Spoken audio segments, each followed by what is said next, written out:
Ina so zan yi wa'yansu maganganu musamman akan wani bidiyo da yake yawo na wa'yansu yara wanda na san mutane da yawa sun gan shi. Wa'inda ba su gan shi ba bidiyon nawa suka fara gani, ina ganin kaman ba zan yi laifi ba idan na ɗan yi musu matashiya. Amma abin da nake so in fara da shi shine wallahi ni dai ban taɓa gani ba kuma ban taɓa tsammanin zan ga irin wannan bidiyon ba. Abu ne wanda yake da tashin hankali kwarai, kuma wanda duk yadda ka so ka kauce ma bidiyon baka so kai magana akan shi, dole sai wani abu ya tirsasa ka a matsayinka na uba ko kuma wanda kake bibiyan al'amuran yau da kullum. Me ya faru kuwa shine yara ne 'yan mata suka fito bisa jagorancin wata wadda ta gabatar da kanta a matsayin ƙanuwar mahaifiyarsu, suke tsinewa ko suke murna, suke jin daɗi cewa babansu ya mutu. Subhanallah. Wannan mahaifi nasu kamar yadda suka faɗa cewa tun da cikinsu ya watsar da mahaifiyarsu ya tafi neman kuɗi ko Legas ko wani gari, Allah ya sa na faɗa daidai.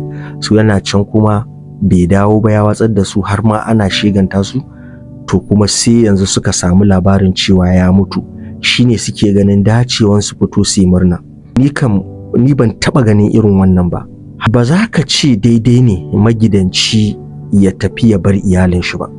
To amma kuma ni dalili na ko jan hankalin da nake so in yi a nan shine wayanda suke kafe waya ko kuma wayanda suke buɗe live suke yanke hukunci, suke zama alƙalai, to ku sani cewa kuskure kuke yi. Me yasa muke cewa kuskure kuke yi? Wallahi duk yadda ka kai ga ganin gaskiya ƙarara, to ba zai taɓa zama adalci ka ɗauki side ba. A nan abin da nake nufi, ba na cewa ba za ka iya faɗar ra'ayinka akan abin da aka yi ma yaran ko rashin dacewar abin da aka yi ma yaran ba. A'a, kwata-kwata ba haka nake nufi ba. Za ka iya faɗan ra'ayinka saboda labarin da ka ji kenan kuma abin da ka gani kenan. Amma abin da nake so in tunatar muku shine, wata rana ina magana, ban sani ba ko zai so in faɗi sunan shi, muna magana da wani wanda na san cewa masani ne ko in kira shi malami kai tsaye. Muna magana akan abin da ya shafi gaggawan yanke hukunci ko kuma yanke hukunci da mutane suke yi na kai tsaye a kafafen sada zumunta ko social media a takaice. Za ka ga mutum ya kafe kamera ko kuma wani zai zo ya bada labari ko mace za ta bada labarin abin da ɗan uwanta ko namiji ya bada labari, sai ka ga ƙarara ko a comment section za ka samu manya-manyan alƙalai ba tare da ilimin alƙalanci ba suna ta yanke hukunci. Sai ya ce mun kuskure ne. Me yasa ya zama kuskure? Saboda annabin Allah, annabi Dawud, shine mutane biyu suka bayyana mishi, suka zo da ƙorafi ko kuma in ce ɗaya yayi magana, yake gaya wa annabin Allah cewa wannan ɗan uwan shi ne, yana da raƙuma ko tumaki ba zan iya tunawa ba guda 99, ni kuma ina da guda ɗaya, sannan kuma yana cewa ni in ba shi guda ɗaya. Nan take annabi Dawud ya yanke hukunci cewa wannan zalunci ne ƙarara, ba tare da ya ji ɓangaren wancan ba dai ya yanke hukunci. To sai bayan sun tafi sai yake fahimtar cewa fa kamar gwaji ne Allah maɗaukakin sarki yake so ya masa. Wa'innan mutanen mala'iku ne, kuma ya tabbatar da cewa ya yi kuskure. Nan take ya faɗi ya yi sujada, ya nemi tuba ga Ubangiji subhanahu wa ta'ala. So duk da ni ba malami ba ne, amma a takaice abin da ake nunawa akan wannan shine duk yadda kake ganin gaskiya ƙarara ko yadda kake ganin wannan abin shine, to baka da hukunci ko kuma baka da iko a matsayinka na wanda zaka yanke hukunci ka ƙi sauraron ɗaya ɓangaren. So koma dai menene, ni dai na rantse da Allah ban taɓa ganin irin wannan abun ba, ban kuma taɓa jin labari ba sai akan wa'innan yaran. Sannan kuma wa'inda ma aka yi ma uwarsu fyaɗe ko wa'inda uwarsu ta je ta yi cikin shege ta zo ta haife su, ba mu taɓa jin sun yi irin wannan kalaman ba.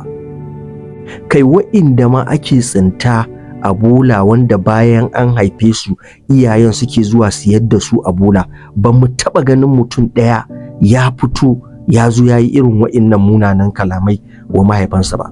Jan hankali ga waɗannan yaran shine, ya kamata ku sani, ku naku ya haife ku ya gudu ne, to akwai wa'inda nasin ya haife su bai gudu ba, yana nan tare da su, yana musu dukkan wa'yansu abubuwa na more rayuwa da ake waɗa, amma kuma a cikin zuciyarsu suna nan suna nadama.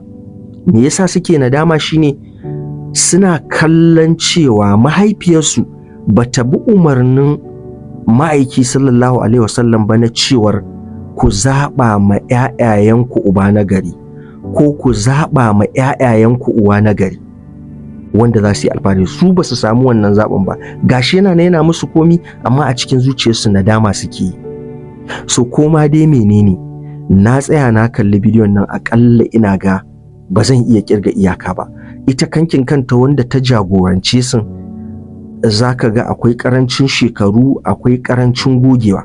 Ba ina so in yi alfahari da gogewa ba ne. A ƙarshe har yanzu ina so in dawo kanku waɗanda suka kafa live, suka yi ta maganganu, suka yi ta zagin uban, ko kuma suke ganin cewa yaran sun yi daidai. A gaskiya ni dai a ra'ayina waɗannan yaran ba su yi daidai ba. Me zai sa ku ƙara tabbatar da rashin daidai ɗinsu? Shi dai yanzu duk wannan maganganun da ake ba zai mishi amfani ba, saboda ya riga dai ya tafi. Kuma in ma kuskuren ne, in ma me yayi, ya riga ya yi, zai je ya tarar da abin da ya shuka. Kuma kowa ne ya sani cewa dukkanmu masu laifi ne. Shi yasa ma muke roƙon Allah bayan ba mu, Allah Ubangiji ya ba mu ‘ya'yan da za su dinga tunawa da mu suna mana addu'a. Ya riga ya tafi. Wannan zagin ko kuma wannan sharhin da ake yi, wallahi ba amfanin da zai mushi, saboda tunda bai raye ma ballantana ya gyara. Saboda haka ku ɗin da kuka fito kuke ta wannan rawar kan, ku ne abin tausayi, saboda yara ne ku, kuma kuna buƙatan ku gina rayuwa mai kyau, kuna buƙatan ku yi aure. Abu ya faru ba tare da kowa ya sani, yanzu kun fito kuna ƙara bayyana kanku, hotunan ku yayi yawo a duniya, kowa ya abin nan ɗinku.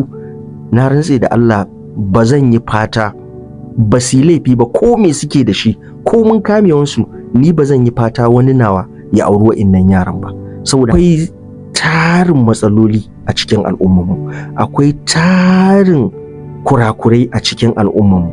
To amma abin da nake so mu sani a nan shine, idan matsala ta faru ko kuma wani abu ya faru, to yana da kyau mu koma mu yi tunani.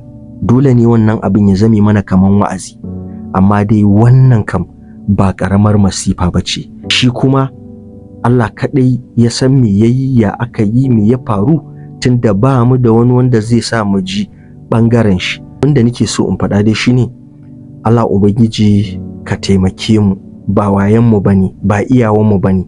Allah kai muke roƙo, ka ƙara sa mu akan daidai wajen sauke nauyi ko haƙi da ka ɗora mana na iyalanmu da ka ba mu amana.